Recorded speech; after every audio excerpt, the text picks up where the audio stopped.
అందరికీ నమస్కారం. నేను మీ కొరవి వినయ్ కుమార్. తెలంగాణ ముఖ్యమంత్రి రేవంత్ రెడ్డి ఆంధ్రప్రదేశ్ ముఖ్యమంత్రి జగన్మోహన్ రెడ్డి బాటలో నడుస్తున్నారా అన్న అనుమానం తెలంగాణ ప్రజలకు కలుగుతా ఉన్నది.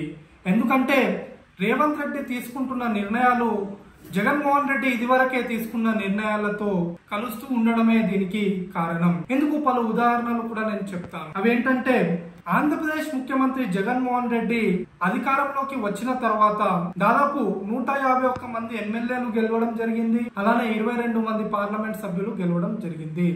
దీంతో అక్కడ పదవులు ఆశించే వారి సంఖ్య పెరిగిపోయింది.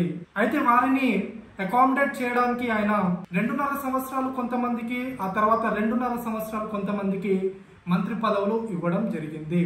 అలానే ఎమ్మెల్సీ పదవులు, కార్పొరేషన్ చైర్మన్ పదవులు ఇవన్నీ కూడా ఇవ్వడం జరిగింది.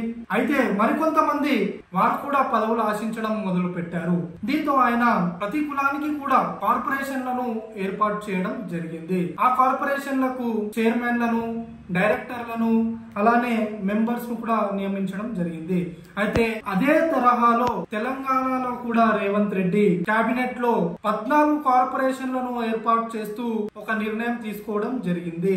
అయితే ఈ కార్పొరేషన్ ద్వారా ఏమైనా లాభం ఉంటుందా అంటే మనం చూసాము, ఆంధ్రప్రదేశ్ లో కార్పొరేషన్లు ఏర్పాటు చేశారు కానీ వాటికి నిధులు కేటాయించలేదన్న ఆరోపణలు ఉన్నాయి. కానీ ఆయన బీసీలకు మంత్రి పదవుల్లో ఎక్కువగా అవకాశాలు ఇచ్చానని, అలానే బీసీలకు రాజ్యసభ పదవులు ఇచ్చానని, బీసీ కార్పొరేషన్ లోను ఏర్పాటు చేశానని పదే పదే అవకాశం వచ్చినప్పుడల్లా ప్రచారం చేసుకుంటూ ఉన్నారు. సేమ్ అదే తరహాలో తెలంగాణ ముఖ్యమంత్రి రేవంత్ రెడ్డి కూడా వస్తున్నటువంటి లోక్సభ ఎన్నికలకు ముందు సేమ్ అలాంటి నిర్ణయమే తీసుకొని తెలంగాణలోని వివిధ సామాజిక వర్గాలకు కార్పొరేషన్ లోను ఇచ్చామని చెబుతూ ప్రచారం చేసుకునే అవకాశాలు ఉన్నాయి. అయితే ఈ కార్పొరేషన్ల ద్వారా ఆయా సామాజిక వర్గాలకు ఏమైనా లాభం జరుగుతుందా అంటే మనం ఆంధ్రప్రదేశ్ లో చూసినట్టే అక్కడ నిధులు లేవు. అదే విధంగా కొంతమంది కార్పొరేషన్ చైర్మన్లు కూర్చోవడానికి టేబుల్లు కూడా లేని పరిస్థితిని మనం చూసాము.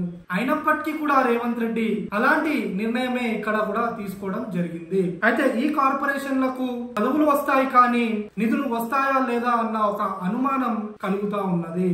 ఇప్పటికే రెడ్డి కార్పొరేషన్ వాళ్ళు 2500 కోట్ల రూపాయలు రెడ్డి కార్పొరేషన్ కు కేటాయించాలన్న ఒక డిమాండ్ చేస్తూ వస్తున్నారు. అయితే వారికి 2500 కోట్లు రేవంత్ రెడ్డి ప్రభుత్వం కేటాయిస్తుందా లేదా, కేటాయించే పొజిషన్ లో ఉందా లేదా అన్న అనుమానం కలుగుతుంది.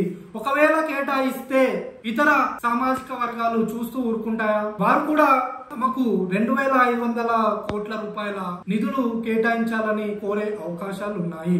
ఇలా ప్రతి కార్పొరేషన్ కు 2500 కోట్లు ఇవ్వగలిగితే 14 కార్పొరేషన్లకు దాదాపు 2 లక్షల నుంచి 2.5 లక్షల కోట్ల రూపాయల ఖర్చు అవుతుంది.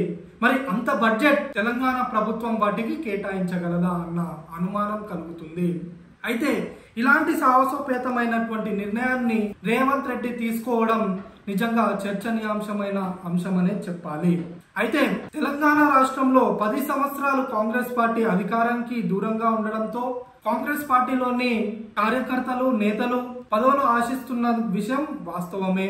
వారిని ఎమ్మెల్యేలుగా అకామిడేట్ చేయలేని పక్షంలో కొంతమందికి కొన్ని కార్పొరేషన్ పదవులు, మరికొంతమందికి ఎమ్మెల్సీ పదవులు ఇవ్వడం జరిగింది. అయితే ఎమ్మెల్సీ పదవులు 2 సంవత్సరాలకు ఒకసారి ఖాళీ అవుతుంది కాబట్టి అందరినీ ఒకేసారి అకామిడేట్ చేసే పరిస్థితి లేదు. అందుకోసం వివిధ కార్పొరేషన్లను ఏర్పాటు చేయాలని రేవంత్ రెడ్డి నిర్ణయించడం జరిగింది. అయితే ఈ కులాలకు కార్పొరేషన్లను ఇవ్వడం ద్వారా రేవంత్ రెడ్డి కొంతమందిని అక్కడ అకామిడేట్ చేసే అవకాశాలు అయితే మెండుగా ఉన్నాయి. తెలంగాణ రాష్ట్రంలో 15% మించి కేబినెట్ పదవులు ఇచ్చే అవకాశం లేదు. అంటే కేవలం 18 మందికి మాత్రమే కేబినెట్ లో అవకాశం ఉంది. అయితే పార్లమెంట్ ఎన్నికల నేపథ్యంలో సొంత పార్టీ వారికి అవకాశాలు కల్పించాలి, అలానే ఇతర పార్టీల నుంచి వచ్చే వారికి కూడా అవకాశాలు కల్పించాలి. అయితే ఈ రోజుల్లో పదవి హామీ లేదే ఇతర పార్టీ వారు చేరే పరిస్థితి లేదు కనుక వారిని కూడా అకామిడేట్ చేసే అవకాశాలు ఉండాలి. కాబట్టి కార్పొరేషన్లను రేవంత్ రెడ్డి ఏర్పాటు చేశారు.